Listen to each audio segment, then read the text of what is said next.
Welcome to Living Outside the Matrix, the show where we relentlessly question assumptions so as to make sure we have truthful information upon which to base important lifestyle choices.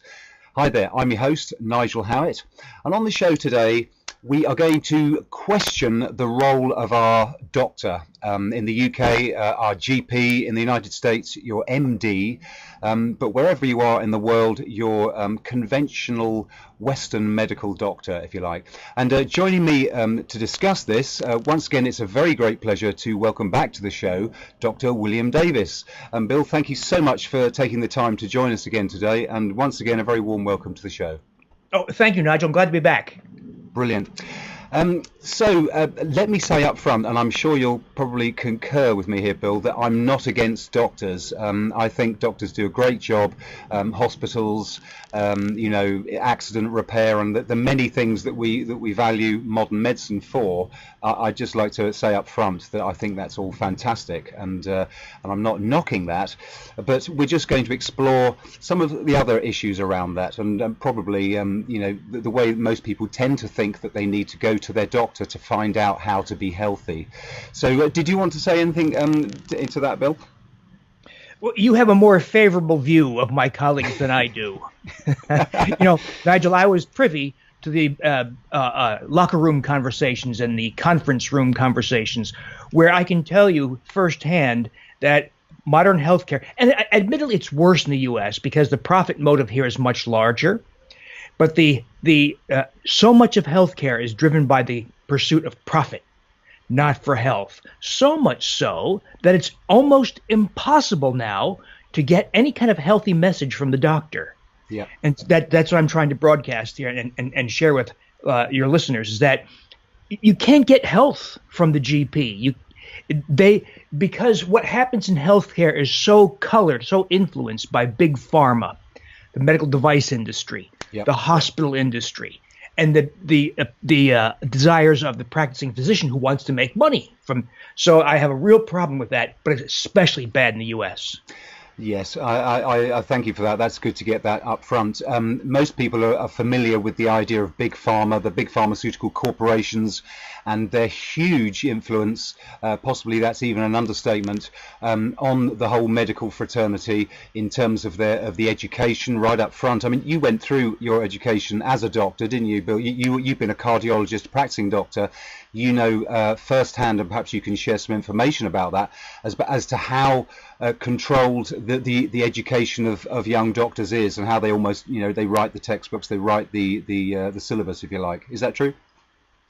Yes. So much of medical education is really information and thinly veiled marketing from big pharma. And, actually bigger than big pharma is the medical device industry that you don't really hear a whole lot about.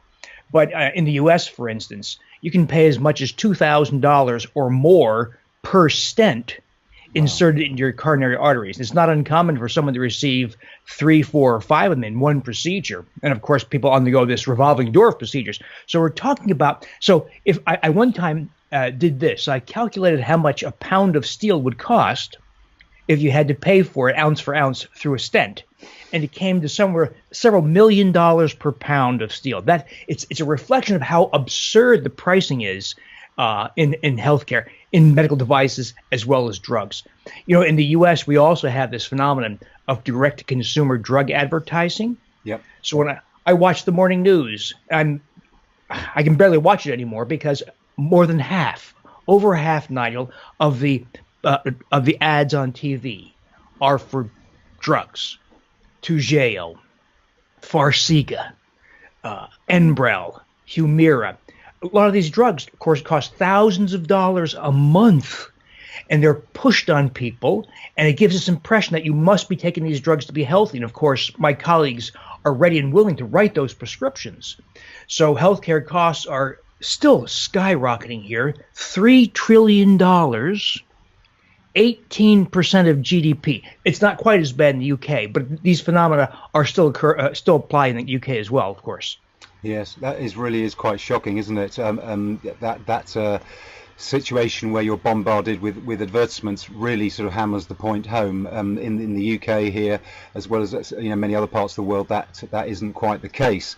But that really does show just how the marketing and the sale of these drugs and procedures and equipments, as you pointed out, are really driving the whole game. So let's just point out here to the listeners that you've written a book called Undoctored, with a subtitle, Why Healthcare Has Failed You and How You Can Become Smarter Than Your Doctor.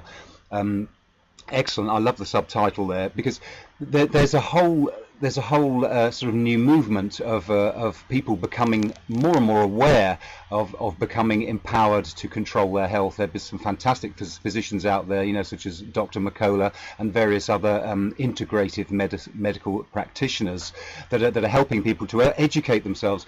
So perhaps we can, you can walk us through your book, Bill, and how you've sort of constructed this topic. But could I just say up front, I just wanted to make a distinction of the allopathic model of medicine. I know sometimes it's perceived that that's used as a derogatory term to conventional medicine, but in case anybody out there hasn't heard that, allopathic medicine, the model of medicine, generally it refers to the modern Western practice of treating symptoms with drugs. Correct me if I'm wrong, Bill. And then, of course, we've got the alternative medical practice, which is everything from sort of herbal medicine and acupuncture and all those things that are generally not practiced in mainstream medicine. And then we've also got this thing called integrative medicine. There are a few other categories we could talk about as well, but integrative medicine, it tends to sort of take the best of both and sort of have a sensible look at the evidence for everything. So where do you sit with all of that, Bill? And how do you would you describe your approach? You're exactly right. Your description is exactly right. So allopathic medicine is an absolute failure in providing health. It's a success in treating infection, dealing with trauma. When it comes to the modern diseases of humans that are becoming very common, right? Type 2 diabetes, autoimmune diseases, obesity, high blood pressure, acid reflux, seborrhea, psoriasis, rheumatoid arthritis, lupus, etc. All these conditions we're all very familiar with. They are helpless because all they do is dispense prescriptions and procedures, never asking why. But the wonderful thing is, Nigel, the science has advanced sufficiently to tell us, for instance, that the initiating event in many, if not most, autoimmune diseases is exposure to the gliadin protein of wheat, rye, and barley, and the zein protein of corn, as well as the casein beta A1 protein of dairy. These are the things that initiate autoimmunity. And then if you're vitamin D deficient, as is very common, of course, in the UK and where I live too, vitamin D deficiency doesn't cause autoimmune diseases. It allows autoimmune diseases to emerge. So the initiating cause, the gliadin protein of wheat, rye, and barley, the zein protein of corn, increases intestinal permeability, allows foreign compounds to enter the bloodstream and initiate the abnormal immune response. And this is very solid, very elegant science that uncovered all this, yep, combined with vitamin D deficiency. But if you go to the rheumatologist, he's ready and willing to give you a $3,000 a month injection of Enbrel or Humira for your autoimmune disease, or prednisone that makes you diabetic and gain a ton of weight. Never once saying, well, maybe we'll have to use those drugs, but let's first explore all the natural things we can do that may have allowed this condition to emerge in the first place.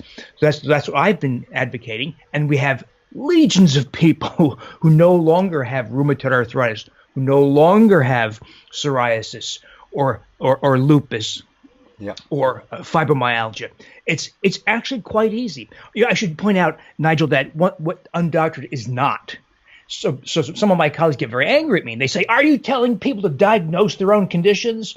So no, there's nobody diagnosing anything in the Undoctored philosophy, nor are we treating things.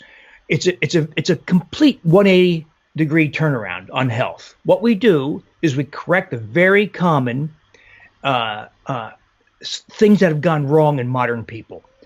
Grain consumption, for instance. No human should consume the seeds of grasses. That's what grains are. Yep. We correct vitamin D deficiency, which is rampant. It's the rule in the UK and the US. Even in subtropical climates like Florida or Hawaii, there's still tons of vitamin D deficiency. And if you're getting older, you lose the capacity to activate D in the skin.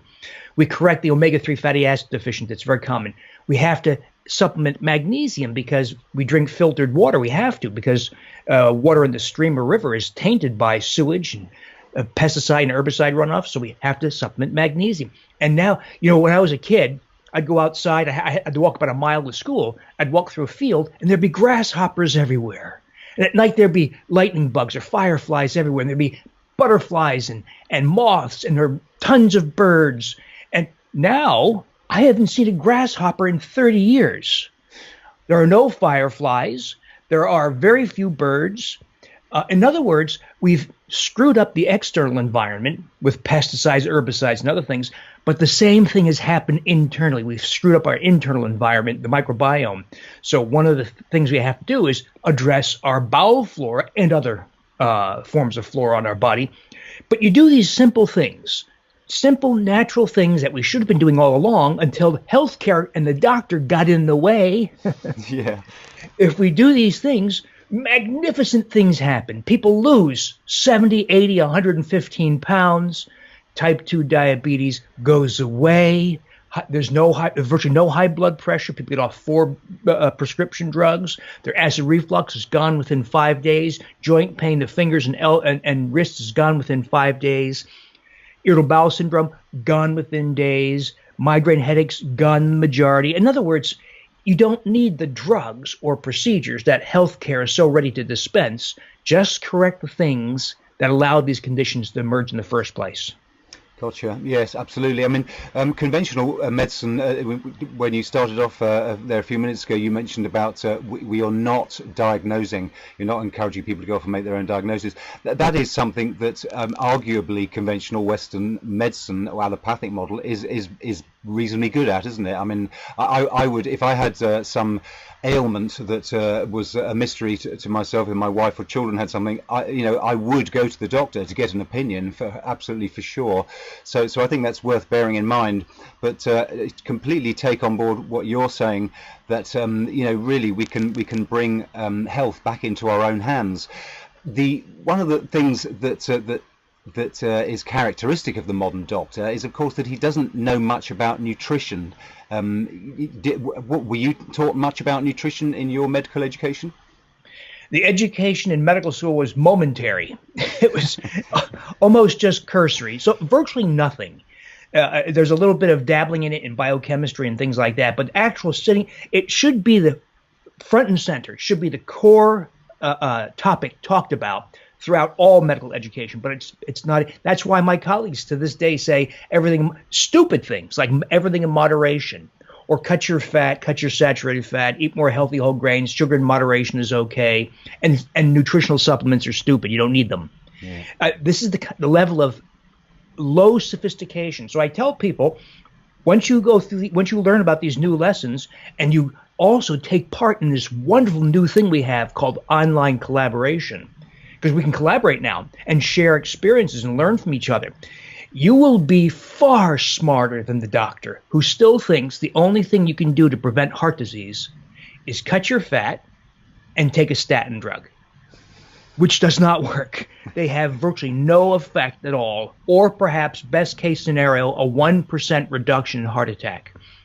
But the doctor hears 36 to 55% reduction in heart attack because of the shenanigans from the drug companies. For instance, if I do a drug trial in 100 people, and people on placebo, that group has 2 heart attacks out of 100. The people on some drug, let's say a statin drug, there's 1 heart attack per 100. So there's 1 less heart attack in 100 people. That's reported as a 50% reduction in heart attack. So what the doctor hears and conveys to his patients is, take this statin drug, you'll have a 50% reduction in heart attack. We hear for every 100 people, 50 people will be spared a heart attack, which of course is not true. 1 person will be spared a heart attack. And of course, a lot of those data were paid for by the drug industry. And we know that 80% of the time when a sponsor pays for the performance of a drug trial, it almost always comes out in favor of the sponsor. Sure.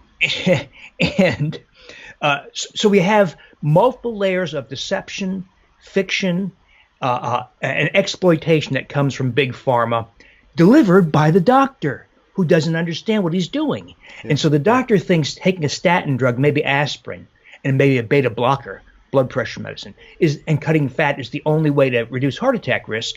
The real tragedy of that, besides not working at all, having almost no beneficial effect, is that the real causes for heart disease or other conditions is ignored. Yeah. What about provocation of small LDL particles by grains and sugars? That's a big cause of heart disease. What about inflammatory phenomena? Vitamin D deficiency, omega-3 fatty acid deficiency, disruptions of bowel flora, magnesium deficiency.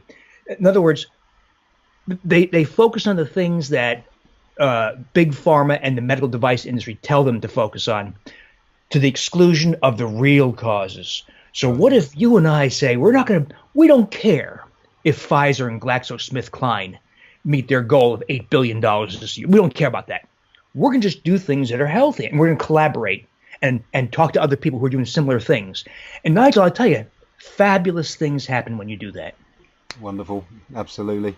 Yeah, it's shocking, isn't it? I mean, the whole way of looking at disease management, I suppose, is a better way of calling it, rather than healthcare. Certainly, I can only speak from my experience in the UK here. But the doctor seems, in spite of his good intentions, let's grant him his good intentions, he doesn't really zoom out and take a big picture. He doesn't take a holistic picture. Doesn't take into account all of the information. And as you've pointed out, he's got the pharmaceutical companies sort of drilling him in the ear and telling him this treats that, this treats, and he's got all these conditions to diagnose, and he's got to try and find a drug to fix up with that. He just doesn't have the right approach, does he? One of my big critiques of allopathic mainstream medicine is that it addresses symptoms. It doesn't actually address root causes. And for me, right at a philosophical level, this is all wrong. And I don't want to go to somebody who's going to, give me a band-aid, metaphorically speaking, to stick on to alleviate the pain in the moment. I want to find out what's wrong. I want to find out what's causing that lupus or that irritable bowel system or something. I need to get to the root causes, and this seems to be a fundamental problem, doesn't it, of the mainstream medical model?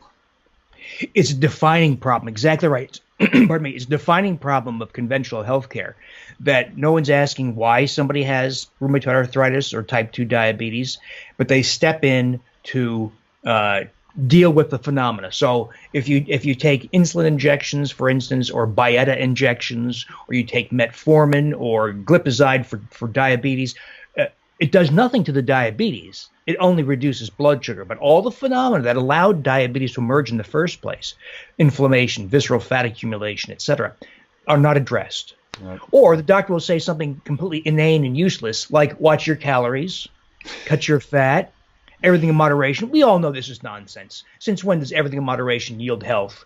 So there's a big battle. The problem, of course, Nigel, is you and I don't have $2 billion in our marketing accounts. So that's why what you're doing, talking to your audience, this is so critically important. One of the crazy phenomena in the U.S.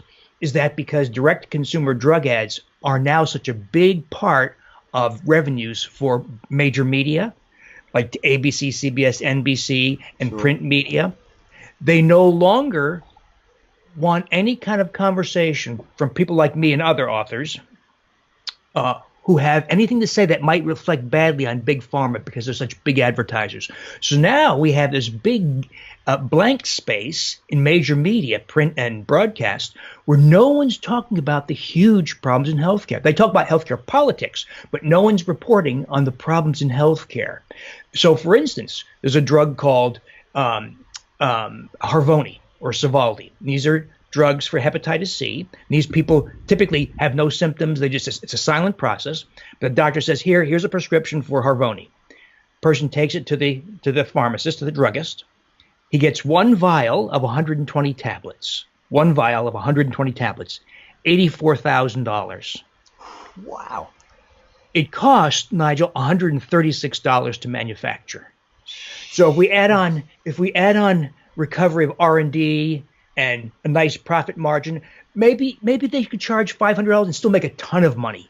They chose, this is called value pricing, by the way.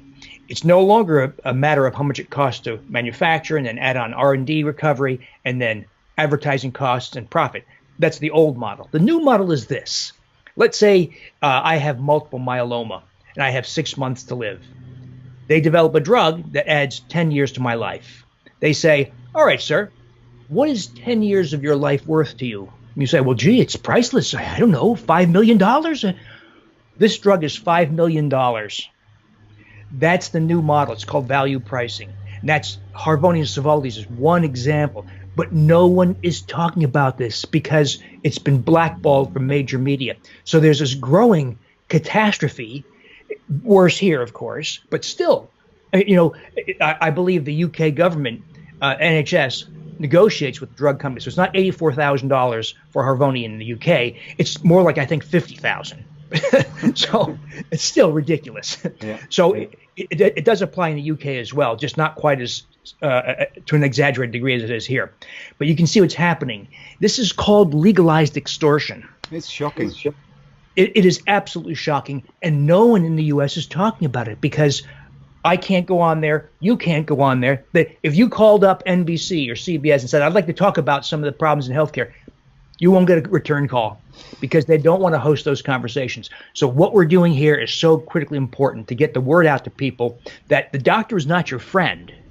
He is, or the hospital is if you bust your leg or you're in a car accident. But if you want health, prevention of heart disease, prevention of cancer, prevention of cognitive decline and dementia, not have high blood pressure, and eczema, and autoimmune diseases, don't ask the doctor because he has no idea what to do. But on the bright side, the tools to take control of your own health have never been better.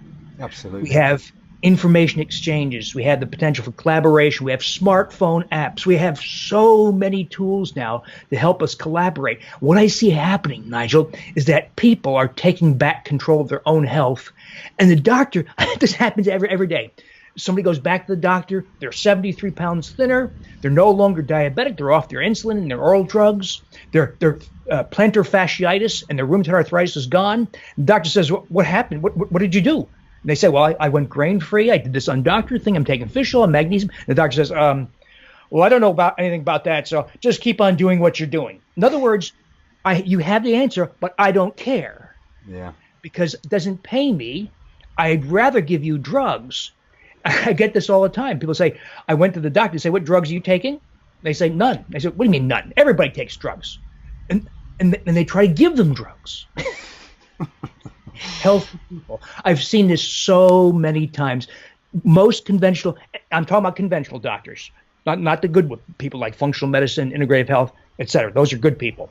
But the mainstream dominant force doctor doesn't recognize health even when it bites them in the ass. I mean, they just don't know it. They don't recognize health. And so when they see a healthy person, they're dumbfounded by it. I find it shocking. Yeah. But that's why it's important to do what we're doing here. Tell people they are empowered to take back health. The last person you want to ask about health is the doctor. It's I shouldn't be laughing, but it is funny, isn't it? I mean, it's crazy, and it's tragic, as you alluded to a moment or two ago there, about this sort of the tag team between government and big corporations, where they've got this sort of cozy relationship where they can get away with value pricing. I mean, this is horrendous. I wasn't familiar with that, but the idea of just sort of finding out, it's basically finding out what the market will bear, isn't it? How much will somebody be prepared to pay for their life? And as you point out, I mean, it's absolutely shocking. But because of this cozy relationship with government being the bully in the room and the one able to legislate and coerce everybody, it's just a shocking situation. But I do love the fact, as you pointed out also, that the answers have never really been more readily available, and this is what I appeal to all listeners to get this message, is that health really is achievable. And as Dr. William Davis is saying there, don't go to your doctor to ask him about it, because he doesn't know. But there is so much information on the internet, and there's all the information is available, and we've just heard a few of the strategies there, magnesium supplementation, vitamin D, monitoring your vitamin D levels, and I mean, I think there are various things to be cautious of in the modern should we say technological frenzy with things like Wi-Fi and mobile phone use, the EMF issue is one that we need to be cautious of. That's something that I'm studying into at the moment, and I think we have to be cautious of our use of these Wi-Fi and EMF technologies. But then again, there are also really simple, free things like grounding. We talked about inflammation, and inflammation plays a massive role in almost every disease, and yet the mainstream again will rubbish the idea of taking your shoes off and walking out on the grass and making your body, or making all those free electrons from the earth available to your body as a natural antioxidant. So there's so many remedies that are out there, and that is really, really exciting. But, Bill, maybe I could ask you about another thing about the conventional approach, which is that it tends to view almost all of these conditions that are in epidemic proportions. It tends to say that they're genetic in origin, which of course is a nonsense, isn't it? I mean, have I misunderstood something? To my mind, and others have said to corroborate this, you can't have an epidemic of something that's genetic. If it's in your genes, surely that's a stable percentage of the population that will have that predisposition. Can you enlighten us on that one? It's kind of a mixed bag of things, I believe, Nigel. So there are genetic conditions, obviously, we cannot address that are catastrophic or very serious, but there are genetic predispositions that get expressed when you do wrong things. One of my favorites is a genetic pattern called lipoprotein A. It's fairly common.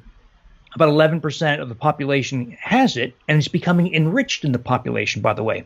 The average person with lipoprotein A is very slender, has great capacity for aerobic fitness. So these people are typically marathon runners, triathletes, long-distance bikers, and swimmers. They tend to be very intelligent. The bell curve of intelligence is shifted rightward substantially, and they tend to be very good at math. So all that sounds wonderful, right? Slender.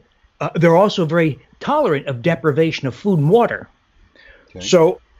But these people have heart attacks in their 30s and 40s and 50s. So it's a very aggressive, it's inherited. So, of course, the conventional question is, what drug do these people need for this genetic predisposition? I ask a different question. I say, now, wait a minute. These people are faster, more clever, more tolerant of deprivation. They have a survival advantage in a wild setting. So if they're hunters, they outsmart their prey more effectively. They outsmart other predators. They're tolerant of lack of food and water for extended periods, and they're clever. So what would cause a genetic pattern for a survival advantage that confers survival advantage? What would bring out this other phase? And I'll tell you, having taken care of hundreds of people with that condition. So these are slender, active, very fit people.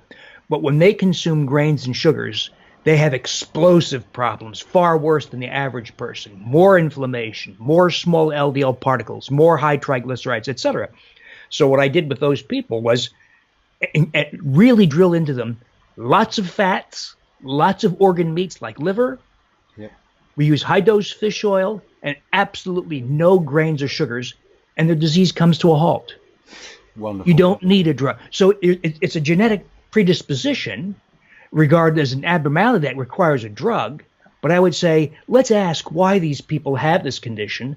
And I've had hundreds of people stop their heart disease, their carotid disease, even reverse some of it. So that's a good example of how a genetic pattern can be co-opted into the cause of drug prescriptions.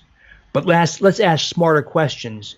And now these people, right, they're smart, they're competitive, they're fit, and now they're healthy without damn drugs. Yeah, fantastic.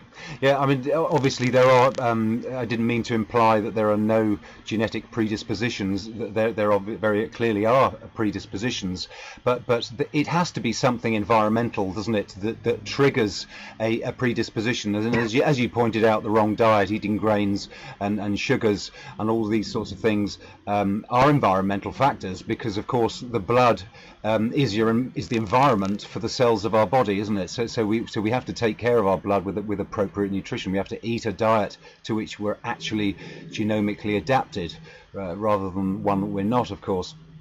You know, Nigel, it's hard to overstate just how destructive and damaging the cut your fat, eat more healthy whole grain message has been. It is a great contributor to the worldwide epidemic of obesity, overweight, type 2 diabetes, type 1 diabetes also, by the way, other autoimmune diseases. In the UK, in Western Europe, and the US, a very silent epidemic is growing for autoimmune diseases. And a lot of people now have 2, 3, or 4 autoimmune diseases. Another epidemic disease that no one's talking about, and I'm trying to get out into the public eye, is small intestinal bacterial overgrowth. We say Sibo. And what that is bowel flora, microorganisms, are supposed to be confined to your colon, way down, the large colon, large bowel. But in Sibo, small intestinal bacterial overgrowth, unhealthy microorganisms like E. coli and Shigella and Klebsiella have ascended all through the ileum, jejunum, duodenum, and stomach. So you essentially have a 30-foot long infection. This is highly inflammatory, and it leads to symptoms of irritable bowel syndrome, fibromyalgia. They're considering doing away with the term fibromyalgia and calling it Sibo. That's how tight the relationship is. Some gastroenterologists have proposed that we don't call irritable bowel syndrome. We should call it Sibo. Now, in the U.S., there are 35 million people with IBS, irritable bowel syndrome. That means potentially we're adding 35 million people to the list just from that one diagnosis of those who have Sibo. So Sibo is one of the consequences of consuming grains and sugars, as well as chlorinated water and herbicide, pesticide residues in food, and all these other things that kind of muck up your acid reflux suppressing drugs. That mucks up your bowel flora. So we have this huge epidemic that no one's talking about called Sibo. But, and by the way, one of the things we do in the Undoctored program is, there are telltale signs of Sibo. And we'll say to this person, go talk to your doctor about it. The doctor says, I don't know what that is. Or, I don't know what that is. I'll send you to a gastroenterologist. Right. And the gastroenterologist, particularly in the U.S., where they're hungry for scoping people because it makes money, they do an upper endoscopy, then a colonoscopy. They say, Nigel, good news. You don't have a stomach ulcer or colon cancer. See ya. And you say, oh, whoa. What about my question about Sibo? He says, don't worry about it. It's nothing. Or go back to your primary care and ask him. And this goes around and around and around. So this is an exception to what I told you earlier, where we're not diagnosing things. So in this instance, because there's so much widespread ignorance on this issue among my colleagues, because it's not a revenue-producing activity. So we have people diagnose it themselves or treat empirically, that is on best judgment. And we're having spectacular success. A recent woman, for instance, 20 years, Nigel, 20 years of incapacitating fibromyalgia, often confined to bed. She can't do much. It's hard just to clean the house. Going to the store is an impossible feat. She diagnosed her own Sibo. She did it with in this instance, a breath test, a hydrogen breath test. She treated herself with herbal antibiotics. Within 5 days, she was riding a bike, going for walks, and had no pain whatsoever, gone within 5 days. So that's the kind of stuff we're seeing every day now. And this is a woman who has several doctors. They all failed her. They all failed to diagnose it. And when she asked them point blank, can you check me for Sibo? They had no idea what to do. So that's the bad news. The good news is as information spreads and the capacity for collaboration improves. So we did this because I have a website called Undoctored Inner Circle, and we do just like this. We have a two-way video meetup every week. We're having one tonight. Me and about 30 people from UK, Sweden, Sacramento, Dallas, whatever, and we share experiences and ask questions. And that's how she learned how to treat her Sibo. And by the way, she looks 20 years younger now.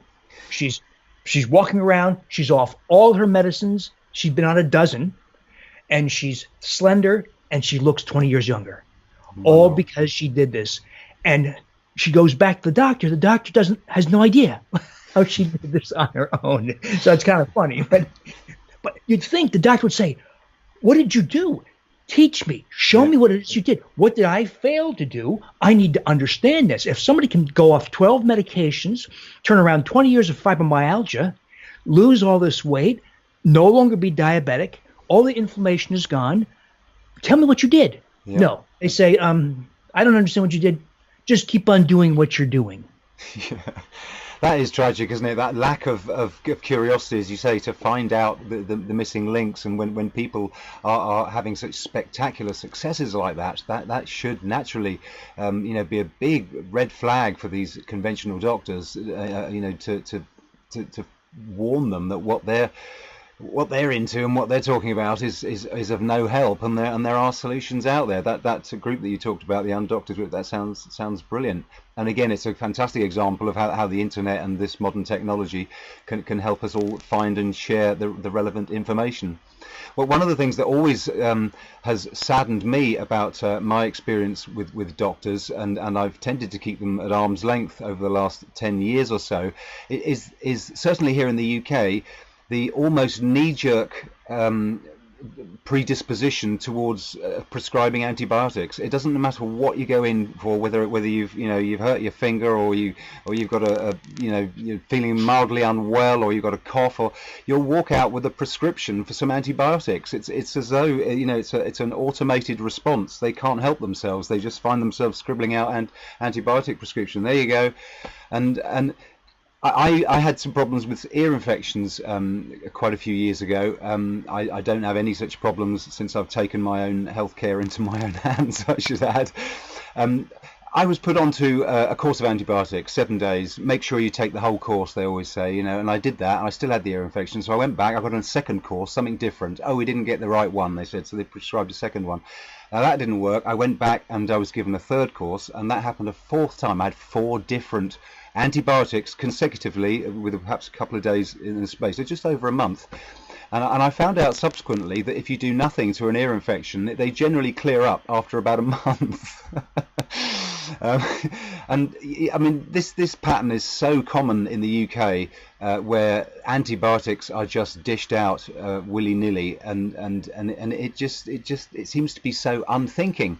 And in all the research that I've done around the microbiome and how important the gut flora are, all of the microbes, they're so important for overall health. And to think that these antibiotics are being indiscriminately thrown down people's throats, and they end up in the water system, as you mentioned earlier, it really is a tragic back to front nonsense approach that doesn't work, amongst other things. So it's insane. Is it as bad as that in the US as well? It is pretty bad. So they're supposed to follow this philosophy of first do no harm. Well, what they did was very harmful. So as you know, antibiotics change the entire body's microbiome, in the gut, in the mouth, in the skin, in the vagina, in the airway. It's a very destructive thing. There's a time and place for antibiotics. If you had pneumococcal pneumonia and you were becoming septic and feverish, you should take an antibiotic. Sure. But they're handed out for trivial or less than necessary purposes. It's a big, and this is not even counting all the antibiotics that come to us through our food. So you may know that the majority of antibiotics produced by Big Pharma are not taken by humans, but by livestock. Yeah. Mostly to encourage growth, accelerate growth. So we're all swimming in a sea of antibiotics, and that's one of the reasons why we have, for instance, Sibo. Yeah. Let me tell you about a crazy experience, an example of how so manipulating the microbiome is proving to be one of the most fabulous undoctored strategies to come along. Not to say this is a full so what we do for full restoration of bowel flora is there's a whole program here. We take high-potency multi-species probiotics, fermented foods, prebiotic fibers. We move things that disrupt bowel flora, like chlorinated water and herbicide, pesticide residues in food, etc. But there's a very specific strat. It's very exciting and fun. It's taking a strain of organism called Lactobacillus reuteri. Mm-hmm. It's a very specific strain, ATCC PTA 6475 and DSM 17938. Okay, it'll be in the show notes. What caught my attention was first the animal data, experimental animal data from MIT in mice. What this does, now a lot of this has been corroborated in humans since, is it increases bone density, it increases skin thickness and dermal collagen deposition. Ladies get rid of their wrinkles within 3 to 4 weeks. Healing time for an injury, like a wound, is cut in half. So healing is massively accelerated. Bone density increases. libido increases, visceral fat loss is accelerated, insulin is reduced, blood pressure is reduced, blood sugar is reduced. That's just the partial list. That's amazing. People, that woman I told you about who got rid of her fibromyalgia, she comes every week on our virtual meetup. So I see her, and she's getting slender and looking better every time. Well, she didn't come on for 3 weeks because she was moving. Yeah, she got tied up. She comes on after 3 weeks doing the yogurt. I'm sorry, taking this lactobacillus rhodori. We didn't recognize her. She looked 20 years younger. No joke. We're seeing this over and over. Now, what we did with this strain, it's patented by the Swedish company called BioGaia, Biogaia. So we have to buy it from them. But because they sell it to us in low bacterial counts, we make yogurt with it in a very specific way. We use prebiotic fibers in the yogurt to increase bacterial counts, and we consume a half cup a day. And Nigel, I want to start putting out some of the what are called 4-week before and after selfies. Mm-hmm. And you see these people, they're changed. And that's the stuff you can see. You don't see the increase in bone density and the increase in libido and the accelerated loss of visceral fat. You don't see and dramatic increase in muscle also. You know, muscle is a biomarker for age and health, and so having more muscle is helpful, and this increases muscle quite dramatically. So if anybody's interested in that, I have a blog post on my Wheat Belly blog, my Undoctored blog. I posted a couple months ago. It's called Make L. Reuteri Yogurt. Reuteri is Reuteri. Make L. Reuteri Yogurt. And I kind of summarized. It took me about 6 months how to figure out all this stuff, but I summarized it in that blog post. And you just make this yogurt, eat a half cup a day, and when you can make future batches of yogurt from the prior batch, so you don't have to keep on buying it over and over. So it's very inexpensive, and it has these spectacular. But it's a wonderful example, Nigel, of how powerful a strategy can be that has nothing to do with the doctor. In fact, if you went to the doctor and said, "Hey, I'm interested in cultivating Lactobacillus rhodori, ATCC PTA 6475, to increase skin thickness, get rid of wrinkles, increase bone density, and maybe build back some youthful muscle," he'll say, "Don't waste my time. I don't know what you're talking about," or some other nonsense. Rather than saying, "Well, I don't know about that. Can you tell me more? I should investigate this." Yeah. That's what they should say, but they don't say that. No. I've experimented with making milk kefirs as a means of diversifying my gut microbiome, you know, as also things like kombucha and fermented vegetables and all that sort of thing. I had a very interesting chat with Dr. Zach Bush in Virginia. He makes this Restore product, which is very, very useful for reversing leaky gut. Fantastic means of addressing that. But this whole issue around the microbiome, relentlessly attacked by these antibiotics from the mainstream, from the doctors, and at the same time as the mainstream medical fraternity sort of rubbishing or discounting the fact that these bacteria are, you know, we're really, really dependent upon them, and that sounds really exciting. I'm going to be looking into that strain that you mentioned there. Is there any benefit in using a raw milk to make that yogurt, or is that is still okay with pasteurized? Yeah, raw milk would be potentially dangerous. Not that raw milk is dangerous, but if there's a little bit of listeria or Staphylococcus aureus, which there almost always is, the process of making yogurt is meant to amplify bacterial counts. So if there's a little bit of listeria or Staphylococcus aureus or other unhealthy organisms, because it's coming from the underside of a cow, of course, and you amplify the number by yogurt, the yogurt will kill you. You'll die of the yogurt. So you do have to, in this case. So I'm no defender of pasteurization, but in this case, the pasteurization process is helpful. Mm-hmm. If you do get raw milk, you'll have to ruin some of the benefits by heating it to 180 degrees Fahrenheit to kill off any organisms. So that's a little bit of a downside. But we ferment it for an extended period of 36 hours because we want counts in the trillions. And that's where we get these extraordinary effects. Now, this is not a strategy it's not an overall strategy for restoration of bowel flora. It's just one little corner of restoring bowel flora, but it's one that provides such extraordinary health effects that I just can't stop talking about it because the effects are so dramatic. And within weeks, not within years, but within weeks, and you can see it in the mirror. Yeah, it sounds absolutely fantastic. I'm intrigued. Whenever I hear about a powerful intervention that's relatively inexpensive, as you mentioned, yogurt is dead easy to make. You can keep making a batch after batch from the previous batch. It's just so exciting. It shows us how to be healthy is just so available to us. Another one of these strategies is fasting. There's so much information out there that doing a 5-day water fast, which admittedly is rather challenging if one is as addicted to food as most people are, on the conventional Western diet, of course, with sugar and grains being particularly addictive, as we've discussed already. It is a challenge, but if one can achieve this, and you trigger autophagy, and this sort of the body's self-cleansing mechanism, where it literally self-eats, autophagy, autophagy, is self-eating, from Greek, I think.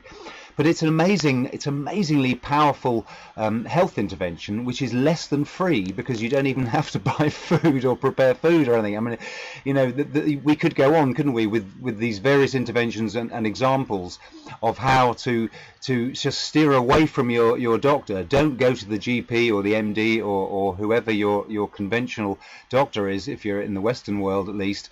It's well worth pursuing all of these other techniques that we're discussing here, and certainly it sounds as though it's well worth getting a copy of the book Undoctored that you've written there, William. Well, thank you, Nigel. Yes, people are empowered to an extraordinary degree if they know where to look. And we only just touched on this idea of some of the new devices that are out, smartphone, Bluetooth enabled, and otherwise. If Tim Cook is being honest, we should have a continuous glucose monitor that's transcutaneous sometime soon. And devices like that, Nigel, will absolutely change the whole conversation on nutrition, for instance. Yep. Not just for diabetics, but for everybody. Because when that healthy guy or girl has their continuous glucose monitor watch on and sees that their blood sugar doubles or triples after a bowl of stone ground organic oatmeal, they'll realize that the stuff they were told that oatmeal is good for you and is heart protective is a bunch of nonsense. It sends your blood sugar sky high and thereby accelerates aging, skin aging, high blood pressure, dementia, cancer, and heart disease.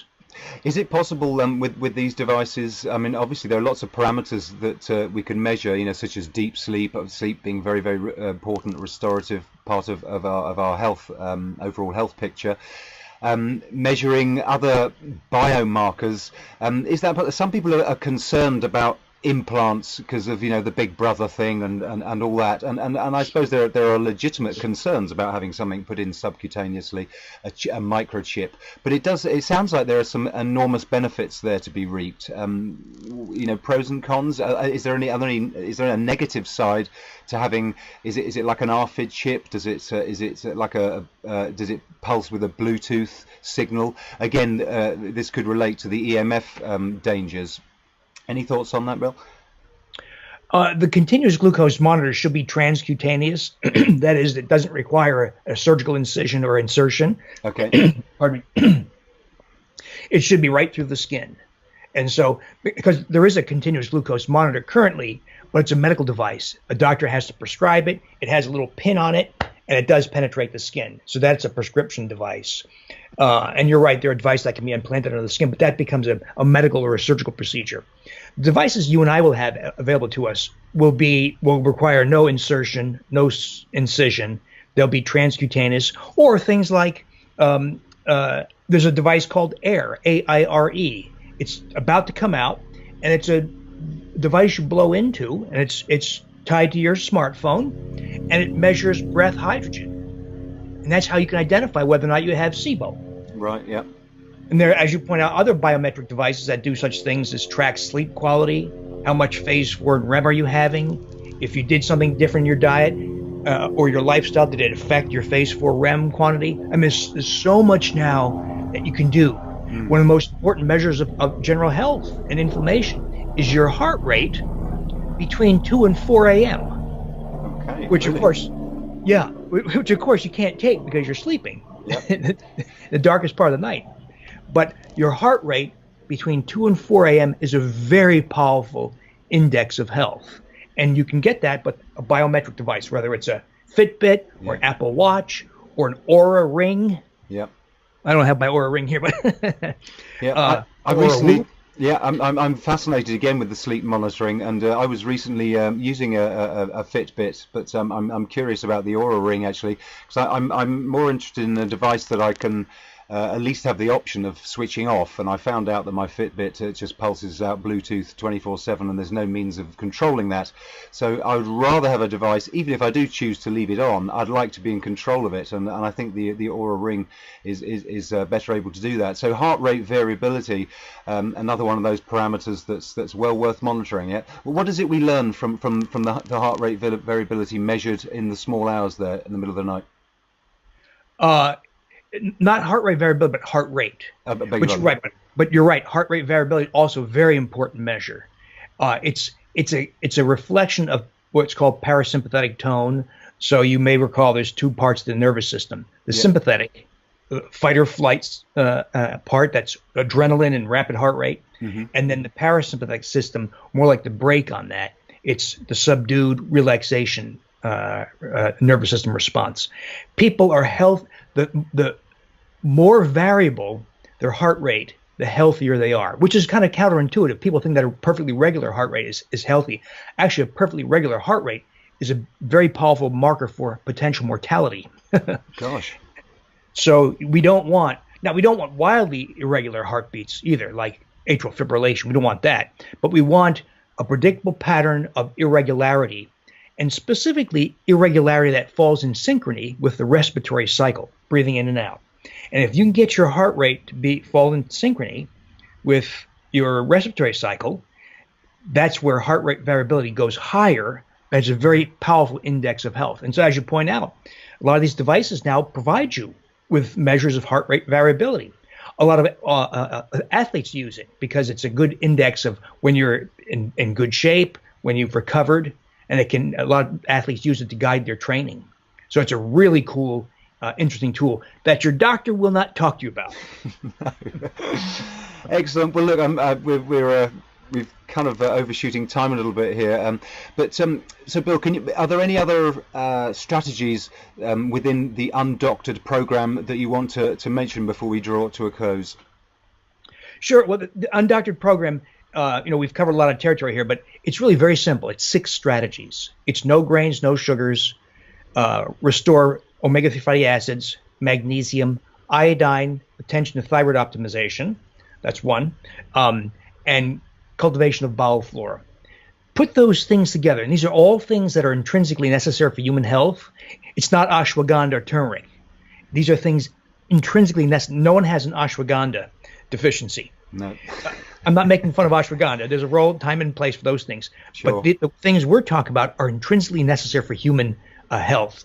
Do these things, and there's what I call a 2 + 2 = 11 effect. There's a powerful synergistic effect when you put these things together.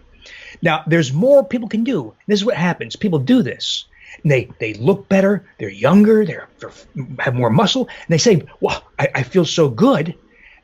What more can I do? And so we're adding on some new strategies that are not necessary for health, but can take you even further, like this yogurt, for instance, that makes people 10 or 20 years look and feel 10 or 20 years younger. So we're adding on these new strategies. Maybe we should talk about measuring muscle mass as a biomarker for youthfulness and vigor. And you can do that now on these scales, bioimpedance scales, these body fat analyzing scales, like the ones that you stand on, and it passes a small current from foot to foot, and it gives you a readout on how much muscle mass you have, and you can track that and increase it, because the more muscle you have, I'm not talking about bodybuilding, but more youthful levels of muscle, the healthier you are, the greater your bone density, the lower your insulin, the lower your blood sugar and blood pressure, more resistant to falls. If you fall, you're less likely to get hurt. So lots of great stuff. Yeah. Fantastic. Well, it sounds well worth checking out. I totally recommend any of you listeners to do so. Bill, can you just remind us of all the ways to contact you, your websites and so forth? Oh, sure. So for the Undoctored, of course, there's the Undoctored book. There's the Undoctored Facebook page. We have an Undoctored blog. We also, for the very serious-minded, we have the Undoctored Inner Circle, but that's a subscription site where tons of things, including that 2-way virtual meetup we have every week. There's also the Wheat Belly blog, Wheat Belly Facebook page, which is still alive and well, and millions of people have been there. And that a lot of conversation goes, but that's more focused on nutrition, diet, etc. Yeah. Wonderful. Excellent. Well, look, Dr. William Davis, thank you so much for taking the time to spread all of this fantastic information, and I do hope that it suitably inspires listeners to appreciate that not only is health totally achievable, but we must make sure we go to the right place to get our information. And very often, as we've covered extensively, it isn't going to your mainstream conventional doctor. We need to figure out these other sources. So I recommend the resources that you've mentioned as a great starting point. Also others on my website, www.lawfulrebel.com, and further episodes of Living Outside the Matrix, where we've examined all sorts of health issues. We're not exclusively a health issue show, but health is really important, because if you're thriving and you've made all your money and everything's tickety-boo, the last thing you want to do is drop dead. So health is really, really important. But anyway, having said all that, thank you so much for listening, and as I said, please visit the website for more information, and I do hope you'll join me again for another episode of Living Outside the Matrix.